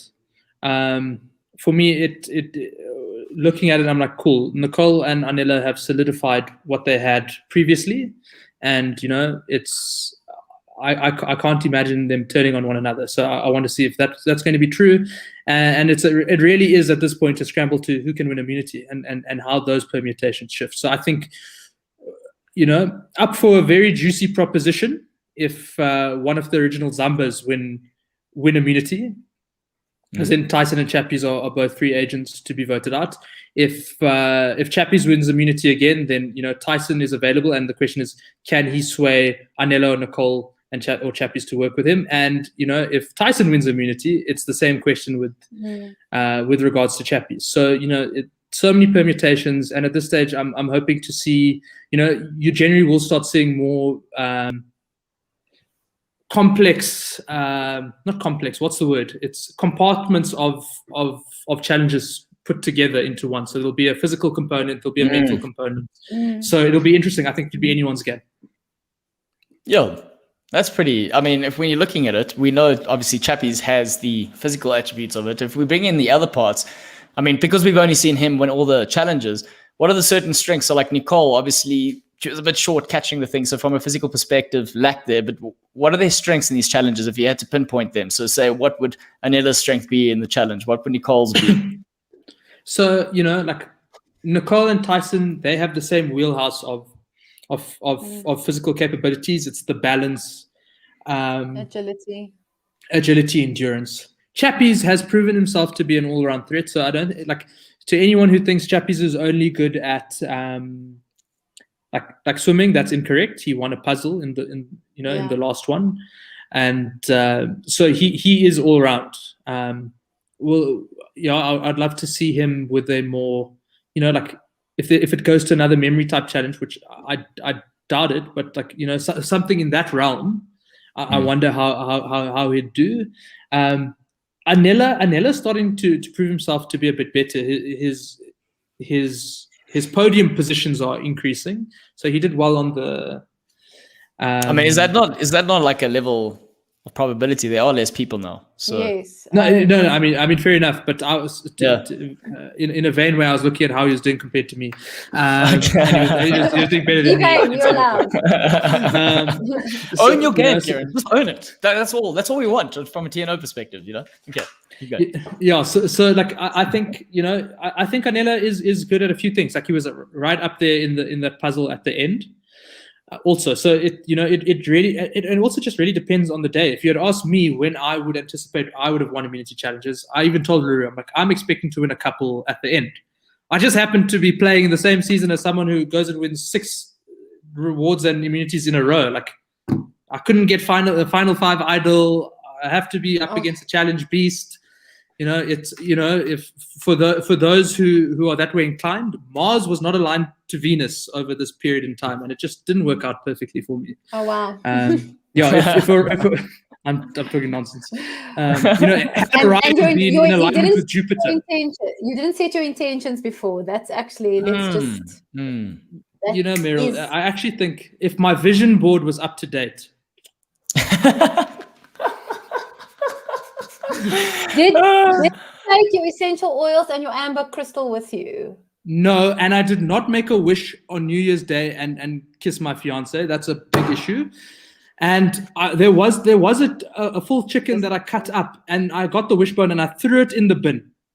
And I actually think a lot of my problems started around that day, and it was a Woolworths chicken. So those wishbones mean a lot more. Free range. Well, they definitely cost a lot more. Wow. That's for sure. Shout out to Sean for being online again and recognizing what I was talking about. Tommy Wasu, that's the name of the director of the movie The Room. So shout out. Yes, you know what I'm saying. Okay. I think I've read up about this room. Yeah, you must check it out. It's pretty funny. Yeah. It's so bad it's good. Okay. Final thoughts. But Claudio, you didn't give your opinion on what's going to storm Brewing. What do you think? Do you really want to know my opinion? Yes. Okay, cool. Well, seeing as... Yeah, thank you. No, I thought you were being polite. It's one of those. No, things. I do. I want to hear. Okay, cool. I like the fact that I've got 2 curious people on the show actually asking me my opinion. I like that. Thank you very much. I feel super honored. On TNO. Okay, so what I think is pretty interesting. We know Chappie's. He's got plan A. He talks about plan B. There isn't really a plan B for him, which also working in his favor, because if you got one plan, you got to commit to it, which is translating in terms of the challenges. However, this is Survivor. Your luck can only run so far. And that's where I think Kiran's making the valid point. Maybe if they change the game up a bit, he's gonna get to that point where he's gonna struggle. So I think I've been saying this. I think the last 3 weeks is gonna come to a point where it's gonna end. And maybe this is just me being a betting person, betting on a result, knowing I'm looking at the patterns. There's just no ways he can carry this to the end.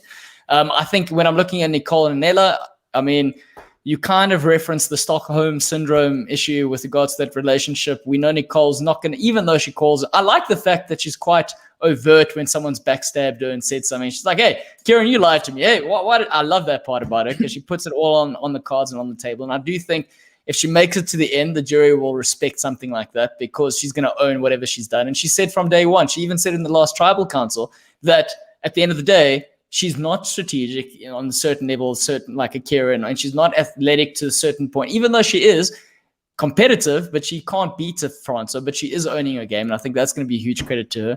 If I'm looking at Tyson at this moment in time, the numbers are dwindling. So it's either going to be a Chappies or a Tyson. And then whether or not we get a final 2 or 3, that's irrelevant in my opinion, because like I said, the third person who goes to jury, it's always a dud. So if we get a three-way sort of contest, that's going to be super interesting. But that's pretty much my take on it. I don't know, did I answer that well, or was there something that I'm missing? Is there anything else you want to know? Yes, can I ask you guys a question?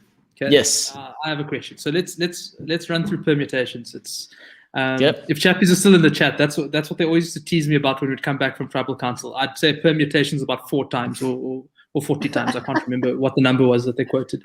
But let's look. We have 4 people, and if it's a final 3, you could have Chappies, Anela, Nicole. You could have Tyson, Anela, Nicole. You could have Chappies, Tyson, Anela. You could have Chappies, Tyson, Nicole. Right? In those different permutations, who do you think would win in those scenarios? I'd love to get how you guys are reading it. Okay, can you start with the first one, then Meryl can go. Okay. Yeah. Okay. So let's go first. So let's do. I'll do the Chappies, Anela, Nicole. Who do you think's winning? Chappies. Okay. Tyson, Anela, Nicole. Tyson. Yep, Tyson, I agree with that. Okay. Chappies, Tyson, Anela. Chappies, Tyson, and Chappies. Nella. Yeah, Chappies, just because I think Tyson's upset a lot of jury members. I think that one will be very close. That'll be like a one voter, but I think Chappies' game, just to go solo, I think people might just respect that because he's been playing by himself for a long time. I think I think Chappies wins any of them. Like right now, I think he always wins. And then the last one would be Chappies, Tyson, Nicole. So you're going to say Chappies. That's the one I think. I think that's the one, and I think Chappies wins.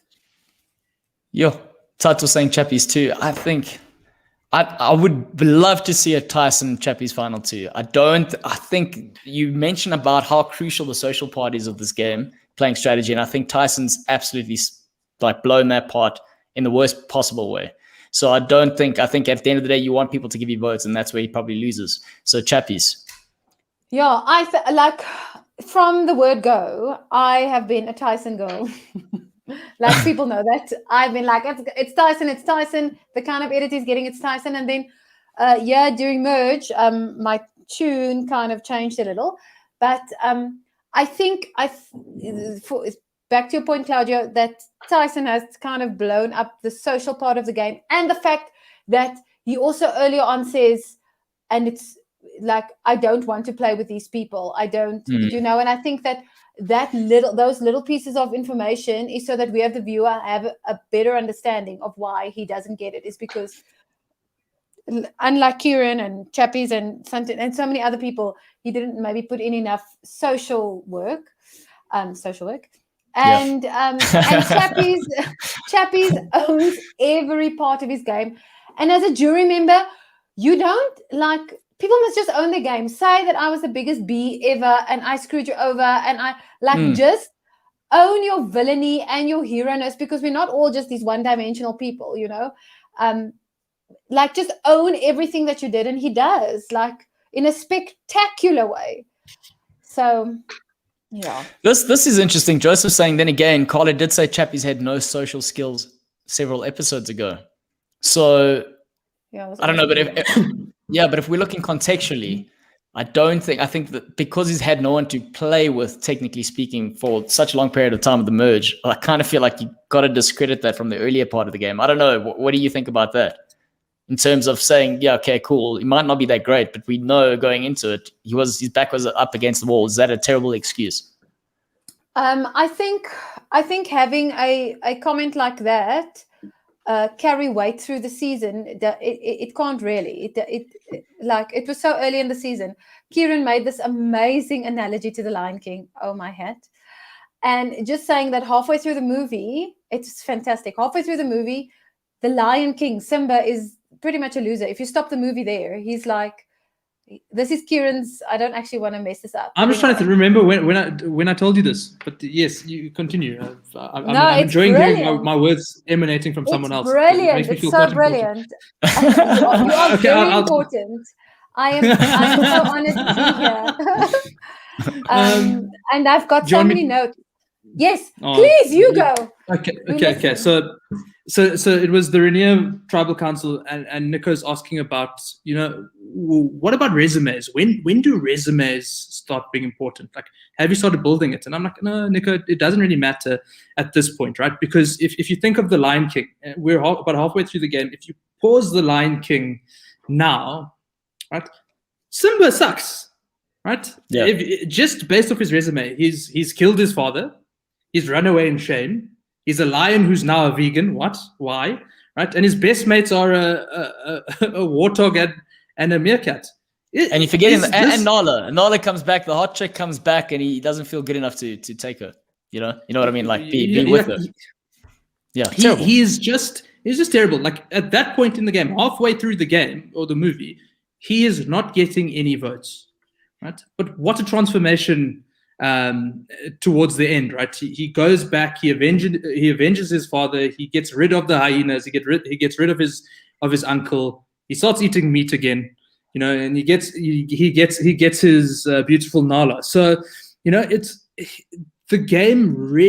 To look at your CV at any point other than at the end is not the right thing to do, right? Because and we've seen it in seasons gone past. If you've done absolutely nothing and then right at the end you get rid of 2 or 3 of the big players, exactly like as Anela tried to do with me, right? If you pull that off, all of a sudden you're the baddest guy or girl in town. So having a big CV at the beginning or at the middle, or making that just the biggest focal point of your game, I disagree with, because if the Lion King has told you anything, it really, the context that matters is the context at the end. So you shouldn't be comparing in the middle of the game. You shouldn't be comparing your position to anyone else, because it changes completely.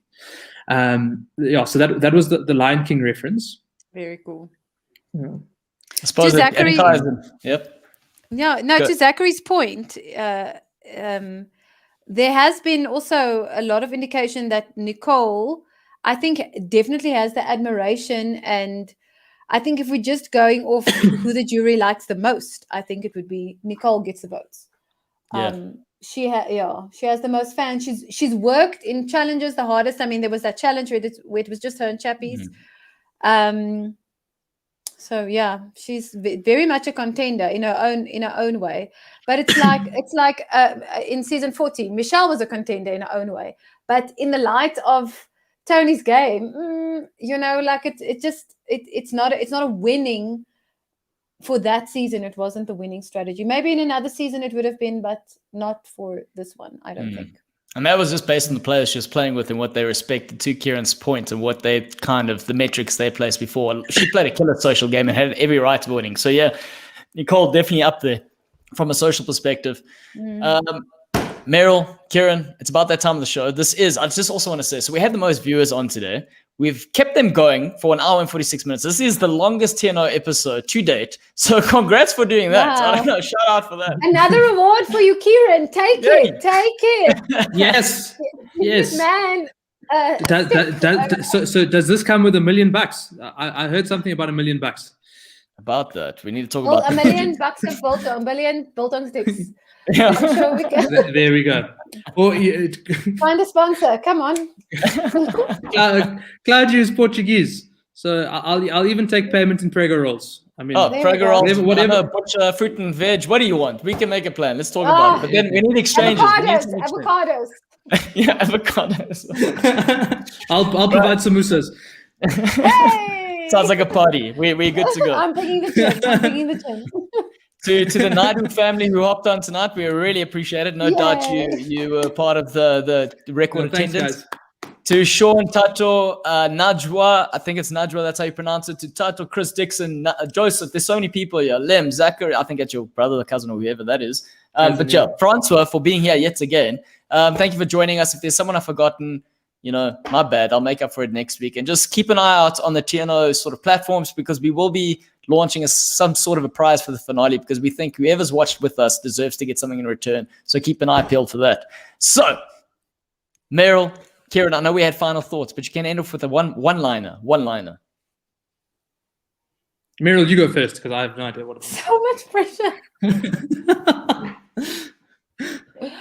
People always know my kids, like after I'd been back from the island after a year, the eldest was like, "Oh, Mommy, how did you poo when you were on the island?" And I was like, "We dug a hole and you pooed and you took a leaf." He was like, "And we have cats." And he was like, "Oh, like a cat. So you went scratching." Did he leave a nice surprise for you after that conversation?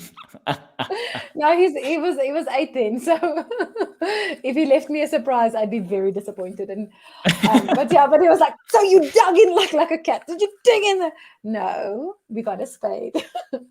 So yeah, that's how we pooed. Good way to end off the show there, Meryl. Kiran.